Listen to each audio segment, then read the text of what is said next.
The following Friday, Amelia found herself standing in front of her closet, the words, "Put on something fabulous," echoing in her head. The instruction felt like a trap set by Madison. She settled on a simple, elegant black dress, understated but confident. It wasn't armor, not anymore, but it was a statement. She was no longer performing, but she hadn't forgotten who she was. The taxi ride to Azure was filled with a nervous energy she couldn't shake. The last time she'd been here, her life had been irrevocably altered by a woman in worn leather boots. As she stepped out of the cab, she was stopped at the entrance by a broad-shouldered security guard. "I'm sorry, miss. It's a private evening tonight." Amelia frowned. "Oh, but I think my friends are there?" The guard's expression was polite but firm. "Name?" "Hawthorne. Amelia Hawthorne." His demeanor shifted instantly. A flicker of recognition crossed his face, followed by a respectful nod. Miss Hawthorne. My apologies. You are welcome. Please, go right ahead." He held the door open for her, and a cold knot of suspicion tightened in her stomach. She walked to the elevator at the far end of the lobby, the same one Brooke had stepped out of all those months ago. She pressed the button, the familiar chime sounding like a warning bell. The elevator doors slid open onto the rooftop terrace. The string lights were glowing, casting a soft, intimate light over the space. The sprawling Manhattan skyline glittered below, a silent witness. But the terrace was completely empty. No laughing friends, no clinking glasses, no ambient chatter. Except for one person. Standing by the bar, in the exact spot where Amelia had first approached her, was Brooke. Her heart didn't just skip a beat. It stumbled, a painful, hopeful lurch in her chest. Brooke turned, and her breath caught. She wasn't the backpacker, and she wasn't the daughter of Alistair Vance.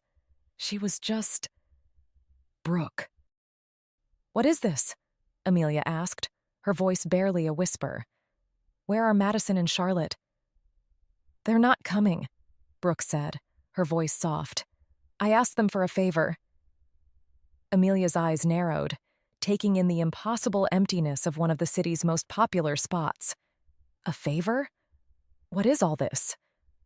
A small, self-deprecating smile touched Brooke's lips. "Well, my dad owns Azure, and I thought it was time I used one of my unearned privileges for something important. I asked him to clear it out for the night." She took a tentative step forward. "I needed to talk to you.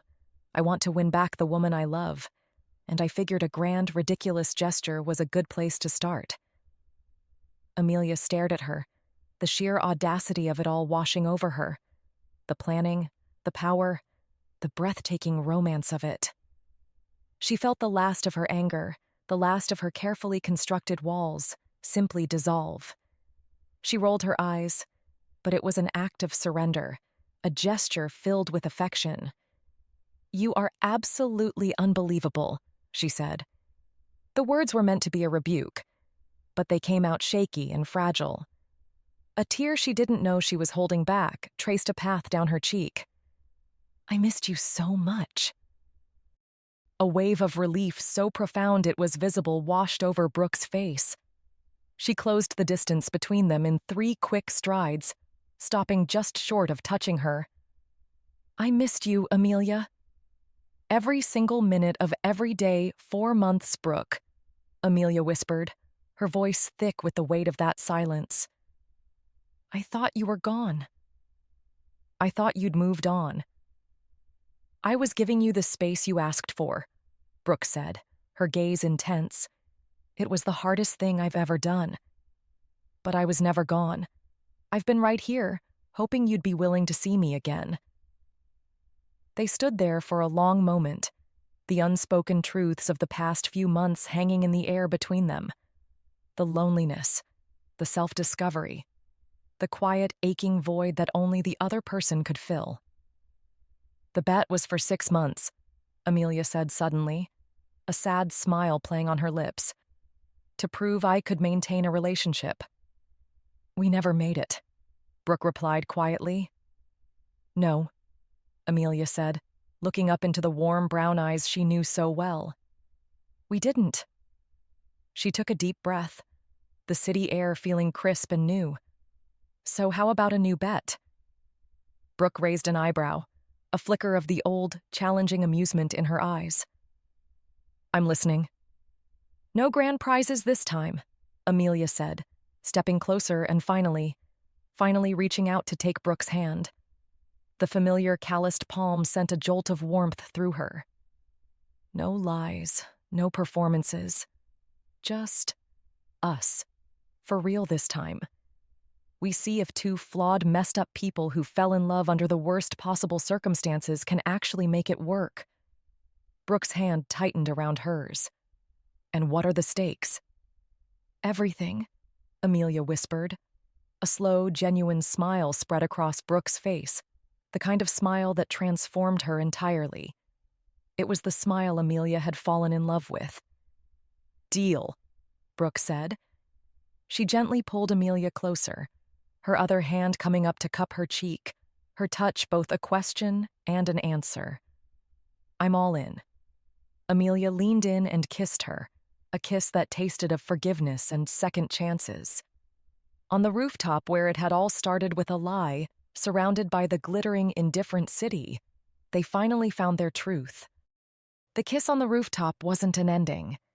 It was fast and full of want, not polished or practiced, just messy and real in the way things are when you've been waiting too long to admit how badly you've missed someone. Amelia pressed closer without thinking, her hands slipping into the collar of Brooke's coat like she was trying to anchor herself. The city around them blurred into noise and light, distant and irrelevant. Right now, it was just the two of them, breath-tangled, hearts trying to make up for 4 months of silence. When they finally pulled away, both breathless and flushed, Amelia's eyes darted around the empty, beautifully lit space. Are we really alone up here? She asked, her voice a little shaky. Brooke's gaze was dark and intense. She gave a slow nod. Yeah, she breathed, her thumb tracing Amelia's jawline.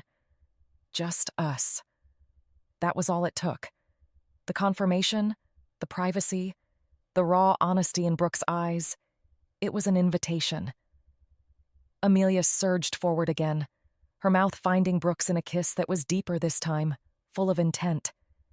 Her back hit the cool, smooth surface of the bar, and Brooke's body pressed against hers, caging her in. Amelia's hands tangled in Brooke's hair, pulling her impossibly closer. I don't know if I can wait, Amelia whispered against her lips, the words a raw confession. I crave you, Brooke. I have for months. Her voice trembled with want. A low sound, something between a groan and a laugh, rumbled in Brooke's chest. She pulled back just enough to meet Amelia's gaze, her own eyes burning with a matching fire. Show me, Brooke challenged, her voice a husky murmur. Their kisses turned frantic, almost clumsy. Hands moved with a desperation that wasn't just about want. It was about making up for lost time, for hurt words and missed chances and late-night what-ifs. They clung to each other like the world might pull them apart again. Amelia barely noticed how her coat slipped down her shoulders, or the way Brooke's fingers slid under her dress, slow and reverent and just a little shaky. She was too busy chasing the parts of Brooke she hadn't let herself remember. Her breath on her neck, the curve of her back, the familiar rasp of her voice when she said her name like it still meant something. It wasn't perfect. It didn't need to be, because it was real. And somewhere between the kissing and the half-laughed apologies and the whispered, "Gosh, I missed yous," the rooftop became a second first time, a place where everything between them cracked open and started again. The clink of a ceramic mug against the glass table was the only sound for a long moment. They sat on Amelia's balcony, bundled in cashmere blankets that felt absurdly luxurious against the morning chill, watching the city wake up below. "So," Brooke said, breaking the quiet with a wry smile, "is this a regular Saturday? Breathtaking views and coffee that actually tastes like coffee?" Amelia laughed, a small, genuine sound. "Something like that. It's usually a lot lonelier, though." The admission slipped out before she could stop it. Quiet and true. Brooke's expression softened. Amelia traced the rim of her mug, the warmth seeping into her fingers. "I have no idea what we do now," she said, finally voicing the question that had been hovering over them.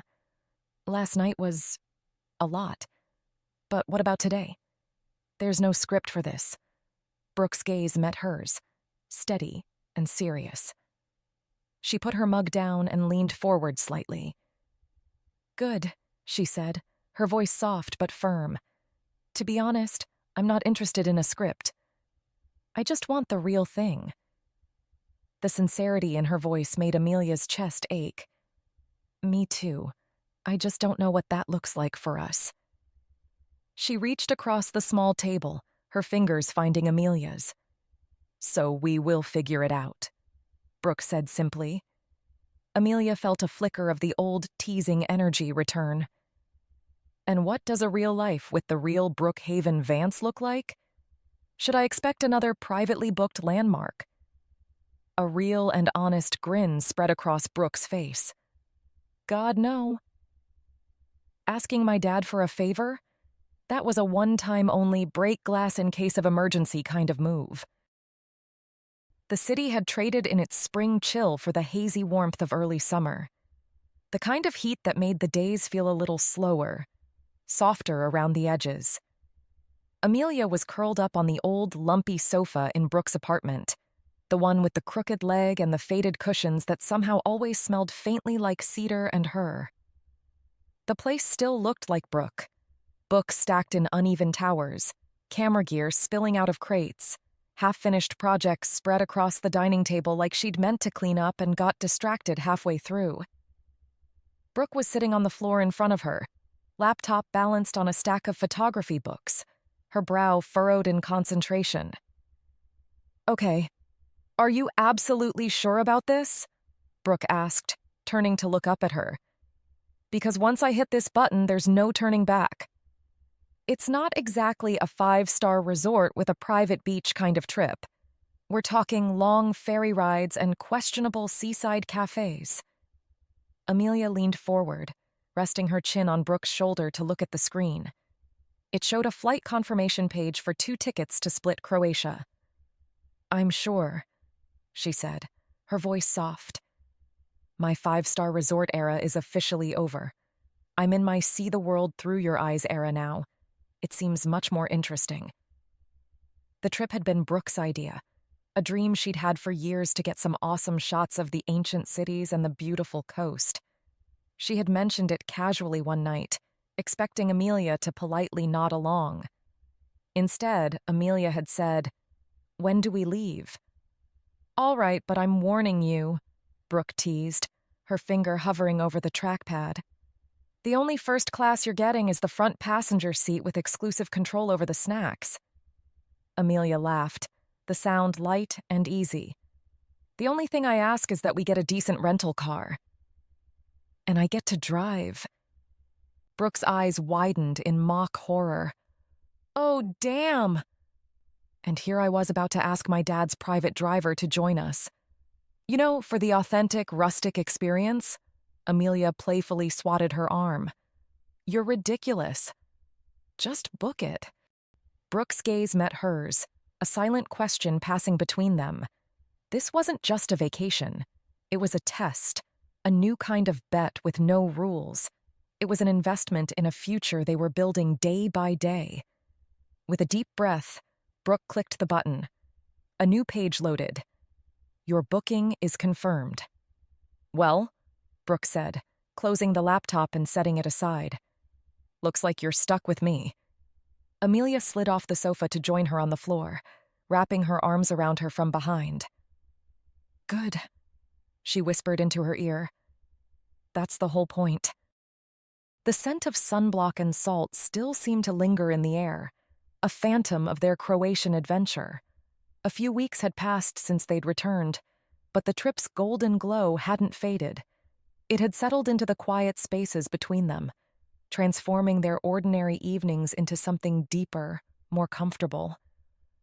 One evening, Brooke's phone buzzed on the cushion beside her, displaying a picture of a smiling, silver-haired man. "It's my dad," she said, a warmth creeping into her voice. She answered, "Hey, Dad. To what do I owe the pleasure?" "Just calling my favorite daughter to see how she is." His cheerful voice boomed through the speaker. "And to hear all about this spontaneous trip you took." "I heard you went on a little trip with someone." Brooke laughed, rolling her eyes. "Dad, I'm your only daughter." He let out a hearty chuckle. "Still true." They laughed together, the sound easy and familiar. Amelia, trying very hard to pretend she wasn't listening. "It was great, Dad. Just a little getaway." "A little getaway," she says. He chuckled. "I saw some pictures online. Looked like more than a little getaway. Looked like you were having the time of your life. So when do I get to meet this special someone you were with?" Brooke's cheeks flushed. "Dad," she groaned, drawing the word out. "Oh, come on," he teased, his tone softening. "I haven't seen you this happy in years. You barely dated anyone seriously before, and I'm getting old, you know. Since I know you, I know she must be amazing already. How about you bring her over for dinner this weekend?" The air in the room suddenly felt charged. It was one thing to be a couple in their own bubble, another entirely to step into the real world of it. Brooke's gaze found Amelia's, whose eyes had widened slightly. Let me get back to you on that, Dad." "I'll call you tomorrow," Brooke said, keeping her voice even. "All right, sweetie. Don't keep me waiting too long. Love you." "Love you too, Dad." Brooke ended the call and tossed the phone onto the couch, letting out a long breath. She turned to Amelia, a tentative smile on her face. "So, my dad, the world's biggest gossiper, wants to know if you'd be free for dinner this weekend." Amelia, who had been trying to swallow a bite of crust, made a sound that was unmistakably an audible gulp. Her mind raced. Meeting him. Alistair Vance, Brooke's dad. It was a huge step. Brooke's expression immediately softened. She reached out, taking Amelia's hand. "Hey," she said gently, "there is absolutely no pressure. Seriously, if you're not ready, or if it feels like too much, we just don't go. I can easily tell him we're busy. It's no big deal." Amelia looked at their joined hands, then up at Brooke's earnest, caring face. She saw the sincerity there, the complete lack of expectation. And in that moment, she knew her answer. The fear was still there, a faint tremor in her stomach, but it was overshadowed by something stronger. A slow, knowing smile tugged at Amelia's lips. "No," she said quietly, but with certainty. "We're together. And I get him." She squeezed Brooke's hand. "Let's meet him." The drive to Brooke's childhood home was a journey into another world. The familiar city streets gave way to winding roads, flanked by old-growth trees that formed a canopy overhead. With each turn, Amelia's heart beat a little faster. She smoothed down her dress for the 10th time, her palms slick with a nervous sweat. "You're going to leave a handprint on your leg if you keep doing that," Brooke said, her voice a calming balm. She reached over and placed her hand over Amelia's. "He's just a dad. A goofy, oversized teddy bear who thinks he's a comedian. I promise." Amelia took a deep breath, but her reassurance was shattered the moment they turned into the driveway. House was an understatement. It was a sprawling masterpiece of modern architecture, all glass and cedar and clean lines, built into the side of a hill overlooking the distant city lights. It was less of a home and more of a statement. Brooke squeezed her hand gently. Deep breaths, princess. Ready? Amelia nodded, not trusting her voice. The man who opened the towering front door was exactly as imposing as his home. Alistair Vance was tall and broad-shouldered, dressed in a simple but impeccably tailored shirt. His silver hair was sharp, his blue eyes sharper, and his face a stoic, unreadable mask. The first time Amelia had seen him in person was in passing, right before connecting the dots that Brooke was his daughter. Back then, he'd seemed warmer, more approachable, almost casual in his presence. Tonight, standing in the grand doorway, he looked every bit the Alistair Vance the world whispered about. Formidable, distant, untouchable. Brooke, he said, his voice a low baritone that held no trace of the warmth from the phone call. He gave his daughter a brief, one-armed hug before his gaze settled on Amelia. Dad, this is Amelia Hawthorne, Brooke said, her voice bright. Alistair extended a hand. Miss Hawthorne. Amelia's hand was swallowed in his. His grip was firm, brief, and completely devoid of warmth. Her heart plummeted. He hated her already. It's a pleasure to meet you, Mr. Haven, she stuttered out, her carefully rehearsed introduction vanishing from her mind. A beat of silence hung in the air. Alistair's stony expression didn't waver. Then, the corner of his mouth twitched. The stern facade cracked, then split wide open by a grin that instantly transformed his entire face, reaching his eyes and crinkling the skin around them. Ah, come on, he boomed, letting go of her hand and opening his arms. I'm only joking around, Amelia. Before Amelia could react, she was enveloped in a hug that was surprisingly gentle, smelling of faint cologne and genuine warmth.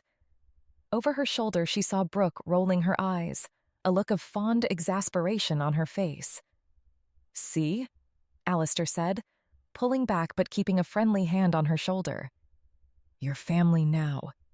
Welcome. Dinner was far more relaxed than Amelia had imagined. The initial tension melted away, as Alistair proved to be exactly as Brooke had described. A charming, funny man who loved to tease his daughter and listen with genuine interest as Amelia spoke about her work. You've got a good head on your shoulders, Alistair noted after Amelia explained a recent project. That name, though, Hawthorne. It's familiar. Any relation to Richard Hawthorne? Amelia's fork paused halfway to her mouth. He's my father. Alistair leaned back in his chair, a slow, appreciative smile spreading across his face. Ah, I see, he said, a nostalgic glint in his eye. Your father and I go way back. We knocked heads on a few business deals back in the day. He's one of the sharpest, most stubborn men I've ever had the pleasure of negotiating with. Amelia stared at him, stunned. Her father, a notoriously private man, had never mentioned Alistair Vance. To think that their paths had not only crossed, but clashed, felt like a secret thread connecting them all, long before she and Brooke had ever met. The world suddenly felt a little smaller, and the lion's den, a lot more like home. The night was cool, and Amelia could still feel the warmth of Brooke's hand in hers as they walked toward the apartment building. The city felt alive around them. Cars, lights, laughter spilling out of open bars. But it all felt distant, like background noise. What mattered was that they'd done it. The dinner. The meeting. And now, walking side by side in the quiet after, Amelia felt a kind of relief that made her want to laugh. This went so much better than I expected, Amelia confessed, her voice bubbling with a lingering happiness. For a minute there, when he first opened the door, I was sure he was going to hate me. Brooke laughed, a low musical sound that made Amelia's heart flutter. Hate you? Amelia, he loved you. I could tell. Besides, He's been practicing that stony-faced greeting in the mirror for years. He saves it for special occasions. As they reached the lobby doors, Brooke paused, turning to face her. Speaking of which, I have something for you. Inside. A playful smirk touched Amelia's lips. She leaned in close, her voice a conspiratorial whisper as she pressed a soft kiss to Brooke's cheek. New lingerie? Brooke chuckled, giving her a gentle, playful shove away. Nope, she said, her voice dropping to a sultry murmur as she unlocked the door to her apartment. Something even better. The apartment was cast in the soft glow of a single lamp Brooke had left on. She dropped her keys into a ceramic bowl by the door, the clinking sound echoing in the quiet space. She turned to Amelia, her expression a mixture of excitement and a nervousness Amelia had rarely seen on her. Okay, Brooke said, taking both of Amelia's hands. Close your eyes. No peeking. Amelia smiled, her curiosity piqued. All right. She closed her eyes, plunging into a darkness filled with anticipation. She heard the soft click of a latch, the rustle of tissue paper. The air seemed to still. Okay. Brooke's voice was soft, close. You can open them. Amelia's eyes fluttered open. Brooke was standing before her, holding a velvet box. It wasn't a ring box, but something longer, more elegant. With gentle hands, Brooke opened the lid.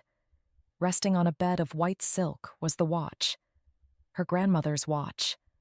The delicate gold band and ivory face seemed to gleam under the soft light, a tangible piece of her past and the catalyst for her entire future. Amelia's breath caught in her throat. She looked from the watch to Brooke's hopeful face, her mind struggling to connect the dots. Brooke, how? She whispered, her voice thick with emotion. How did you get it? Her smile turned sly as she closed the gap between them. I'm Brooke Haven, Princess. And when the occasion calls for it, I'm a Vance, after all. She gently took the box, setting it aside, and cupped Amelia's face in her hands, her thumbs stroking her cheeks. Some things are more important than a bet, Brooke said softly, her voice thick with a sincerity that made Amelia's heart ache. You might have lost the bet, Amelia. She paused, her gaze searching Amelia's, ensuring she understood the weight of her next words. But you won my heart.